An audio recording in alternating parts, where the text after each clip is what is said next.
Today we're going to be doing another NFL divisional preview. This time we're doing the final NFC division, the NFC West. This is one of the best divisions in football, so you don't want to miss this one. But before we get into the video, I wanted to take a second to ask you to please subscribe to the channel, ring the bell for notifications. Really helps out. If you're a fan of the NFL, you'll love this channel as we release multiple NFL-related videos every Tuesday and Friday until the NFL season starts, and then Friday and Sunday once the NFL season starts all year long.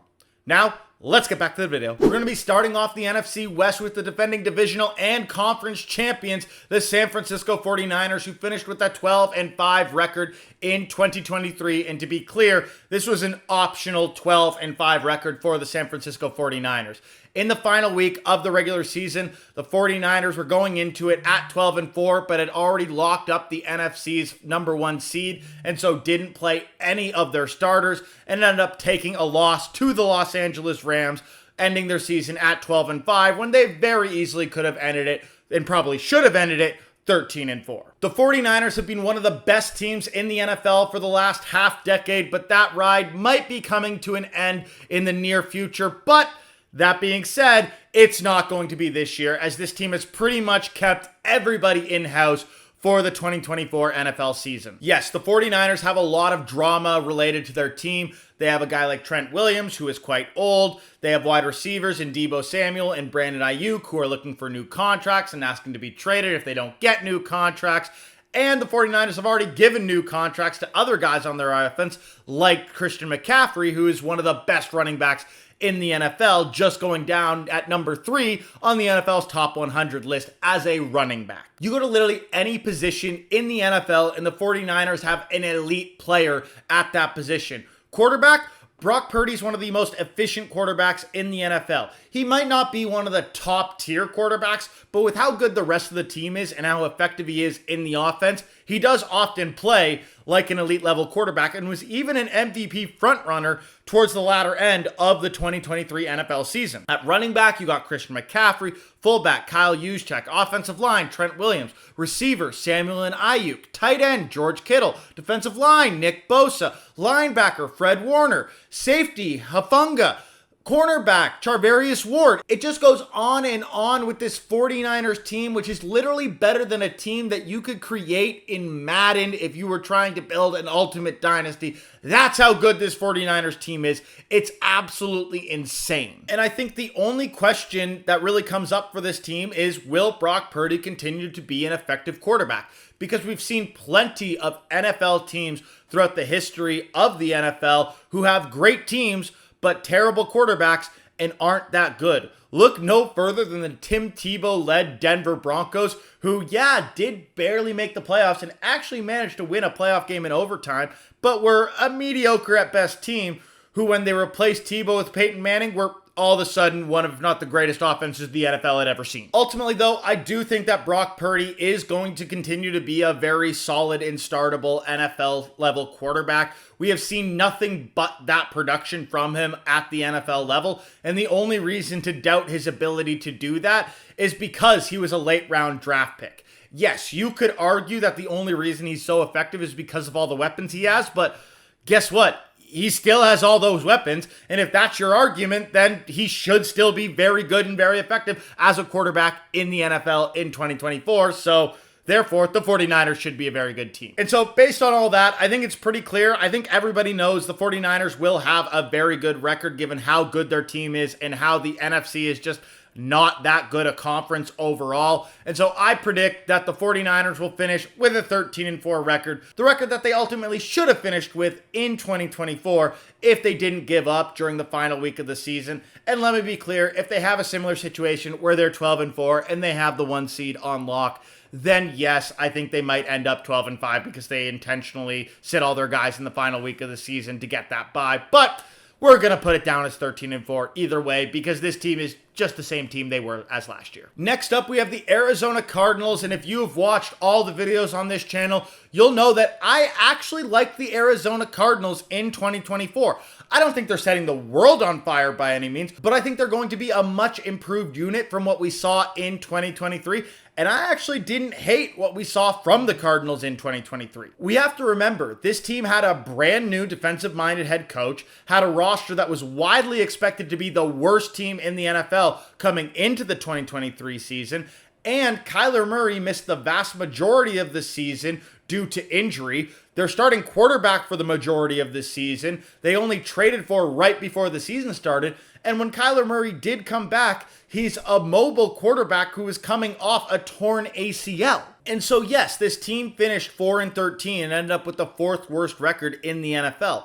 But that allowed them to get a top-tier player like Marvin Harrison Jr. They also had a second first-round pick from a trade the year prior with the Houston Texans, which brought them in a really good pass rusher. And the Cardinals are going to have Kyler Murray as a fully healthy quarterback who gets training camp with all their new weapons in 2024. And we can all say what we will about Kyler Murray. He probably isn't worth the money he is getting paid, and he's definitely not worth the cap hit that the Cardinals are incurring to pay him in 2024. But all that being said, we have seen Kyler Murray be a quarterback for a very effective Arizona Cardinals team in the past.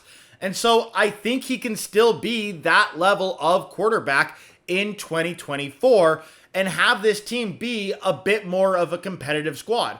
Remember, they might have finished 4-13 in 2023, but the team was very competitive in plenty of games in that year, and many of their wins were actually against really solid playoff teams. They beat both the Cowboys and the Eagles in 2023, both of which went on to make it to the playoffs. And so this is a team that I expect should be a lot better in 2024 and could definitely see them, if things break right, competing for a playoff spot. Now, I don't think they're going to compete for this division just because of how good the 49ers are. I don't think there's any world where the Cardinals end up better than the 49ers, barring catastrophic injuries for the 49ers. But I do see a world where in the NFC, the Cardinals have enough things break right where they compete for a playoff spot. And so where do I have them in my predictions? Well, I have them finishing 8-9. And I've said before in these videos, I think 9-8 will be the final wild card spots in the NFC. Meaning that if things break right for the Cardinals, if they do a little bit better than I expect them to, they could absolutely compete for a wild card spot in 2024 already, even though they were one of the worst teams in the NFL just last year. I think the Cardinals are moving in the right direction. I think they got a good head coach. We're going to use this year to see if Kyler Murray can be the guy or if they have to go and find a replacement for Murray eventually. Either way, I do like the direction of this team. I like a lot of the pieces they have outside of quarterback, and I think they're just on the rise. Our third team in this division is the Los Angeles Rams, who were definitely one of the biggest surprises in the 2023 season. Coming off of 2021, where they ended up winning the Super Bowl, 2022 was an absolute come-down-to-earth moment for the Los Angeles Rams, who ended up having one of the worst records in the NFL in 2023, finishing, I believe, with the 6th worst record that year, and not even having their first-round pick because they had traded that away with Jared Goff and another first to get Matt Stafford. Now, the Rams aren't complaining about that trade. Matt Stafford in year one helped them to win that Super Bowl, but after the 2022 season, we all thought the Rams were going to be not very good in 2023. I mean, this was a team that had spent a lot of cap to put themselves in a position to win the Super Bowl, and they were having to pay the piper back for that. They had gotten rid of guys like Bobby Wagner and Jalen Ramsey. Whitford had retired, who was basically one of their best offensive linemen. This team was absolutely on the downswing, and no one expected them to do anything, and then they finished 10-7 because a lot of their later round picks ended up being very effective. Kyron Williams comes in and ends up being one of the most effective running backs in the league. Their offensive line is all of a sudden much improved and can actually protect Matthew Stafford, who stays a little bit healthier in 2024. They end up getting Puka Nacua and Tutu Atwell, who absolutely light it on fire as wide receivers, making it so Cooper Kupp is not the only receiving option for the Rams, especially given he was injured for a significant portion of 2024. And, Aaron Donald was Aaron Donald. But moving into 2024, Aaron Donald is no longer with the Rams. He retired at the end of the 2023 season, even though I'm convinced he still had a number of very good years left in the tank, and he could definitely still be an all-pro level player in the NFL were he to be playing in 2024. But without him, I think there's a massive hole in this Rams defense. And so while the offense I still think is quite good, I don't think they're going to take continued steps forward that I would have projected prior to the Aaron Donald retirement. And so I think this team at best is likely going to be hovering around the level they were at in 2023. And to be clear, that is not a bad thing for the Los Angeles Rams. If you had told Rams fans a year ago today that they would be an above 500 team even in 2024, they would take that in a heartbeat and say, that's really good. This is just a downgrade to what they were in 2023, but you knew that guys like Matt Stafford, Aaron Donald, and Cooper Kupp had expiry dates on them, and it just ended up that the Aaron Donald expiry was maybe a little bit earlier than we all anticipated. But on the positive news for Rams fans, they actually had a first-round pick in 2024 for literally the first time since Jared Goff, which, I mean, is just absolutely insane. And so with all that being said, where do I expect the Rams to finish in 2024? Well, I expect them to finish 9-8. It is good enough to be a playoff contender, much like they were in 2023, but they might be in a dogfight with a few other teams that finished 9-8 for those final wild card spots. This is one win down from 2023, but remember what I said when talking about the 49ers. The 49ers basically let the Rams win that final game of the regular season. If they didn't win that game against the 49ers, they would have finished with a 9-8 record, which is the exact same record I'm expecting them to have in 2024. I do think this team is going to continue to improve, but they do have a little bit of a tougher schedule moving into 2024. And they also, with the Aaron Donald retirement, are not going to be able to take as big a step forward as they would have if Donald was still manning the middle of that defense. And our final NFC West team and NFC team altogether is the Seattle Seahawks. Now, the Seattle Seahawks finished 9-8 in 2023, but that was not a good enough record to make the playoffs for this team. Again, there was a few teams that made the playoffs last year at 9-8, like the Buccaneers winning the NFC South and the Green Bay Packers, but also a few teams that missed the playoffs at 9-8, like the New Orleans Saints and the Seattle Seahawks. The Seattle Seahawks in 2023 were definitely a better overall team than they were in 2022, but Geno Smith definitely took a bit of a step back. Now, is that just where Geno Smith is going to be and that he had the Dave Canales bump for the 1 year? Is Geno Smith going to bounce back with a really good receiving core that they have with Jackson Smith and Jigba, Tyler Lockett, and DK Metcalf? Or is Geno Smith just not that guy who had one big year, one decent year last year, but he's not going to be able to lead a team to an elite record in the NFL because he's just not that guy? I think probably it is that he's just not that guy. And I also believe that Pete Carroll was an intricate part to the reason the Seattle Seahawks team has been so competitive, even when they're seemingly almost in rebuilds for the past decade plus. And so I think the Seattle Seahawks might take a pretty significant step back after moving on from Pete Carroll.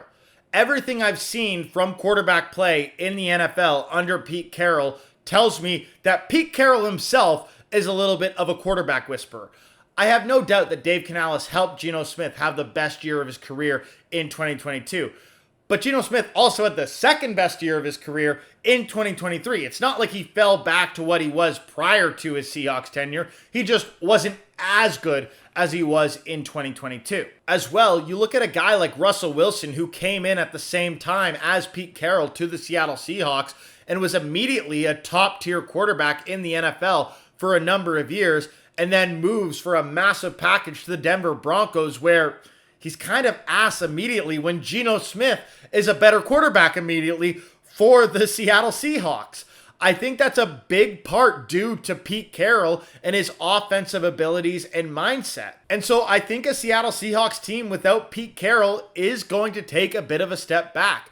I know Pete Carroll was a bit older and maybe it was time for the Seahawks to move on from him, but I do think it's going to be a little bit more pain before we get the long-term benefit and growth from the Seahawks, because I don't think that there are many head coaches in the NFL that are better than Pete Carroll. And I don't believe that new head coach Mike Macdonald is one of those guys who is in the same caliber as Pete Carroll, nor do I believe that new offensive coordinator Ryan Gubbs is as good a play caller as Pete Carroll. And so where do I think the Seattle Seahawks will end up in 2024? Well, I think they're going to fall a couple of games to 7-10. This is the worst record in the division. And so you might ask why this team, who has some really nice pieces on offense, like at receiver and running back, as well as some really good defensive pieces, especially at cornerback and up the middle, why they're going to be dropping 2 wins in 2024. And the reason is because, one, the NFC West is a better division than they were in 2023, in my opinion. 2, their divisional matchups are against the NFC North, who I believe is the best NFC division, and the AFC East, who is a very good division with the Bills, Jets, and Dolphins all looking to compete at high levels in 2024.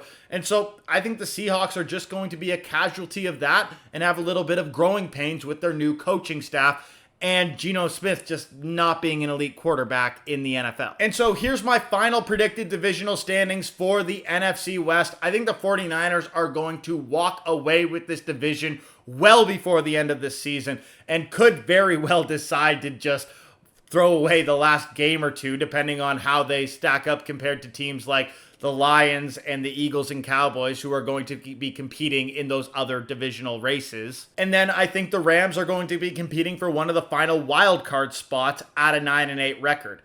After that, the Cardinals could absolutely compete, and so could the Seahawks in those playoff races, but I think both of those teams will fall a little bit short of what is needed to be competing for those final wildcard spots, but could absolutely take wins off of any team in the NFL, because there's not a single poor team in the NFC West in 2024. All these teams are strong, or at least a decent team that could compete at any level. But that's it for the video. A reminder that when the NFL season starts, we are going to be moving to a Thursday and Saturday release schedule just to make sure that the NFL content is as up to date as possible. Remember, if you liked and enjoyed this video, please leave a like and comment down below. Help us out, help us grow. Either way, I'll see you all next time. Peace!